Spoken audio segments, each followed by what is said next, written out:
But what if you're thinking about trying diet pills to drop your weight?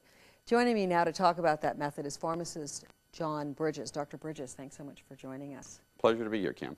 Tell me about the overall effectiveness of diet pills. Are they effective?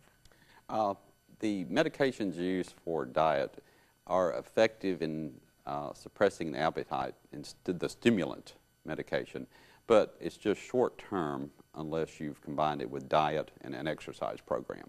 It's a crutch.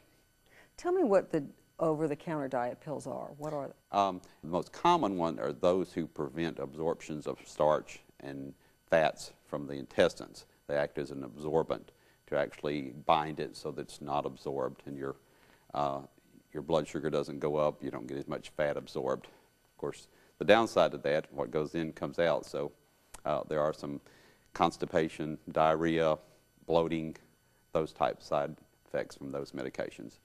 The most common one is chitosan, and it actually comes from the shell of sea fish, and it acts to absorb the fat to it and take it out of the body so it won't be absorbed. Do they actually work?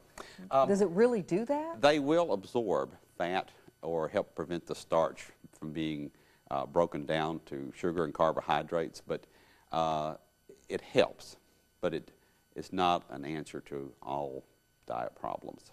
What about prescription diet pills and their side effects? Prescription diet pills are very similar, at least the Xenical, which is the one who prevents fat absorption, to the over-the-counter ones that prevent absorption. You can get diarrhea, bloating, gas, those type problems. The problem to these, if you already have pre-existing heart problems or rhythm problems, it can make them worse. Seizures, high blood pressure. So it has a multitude of problems with long-term use. Short-term use is not as risky, but is something you have to be aware of. Doc, thanks so much for joining us.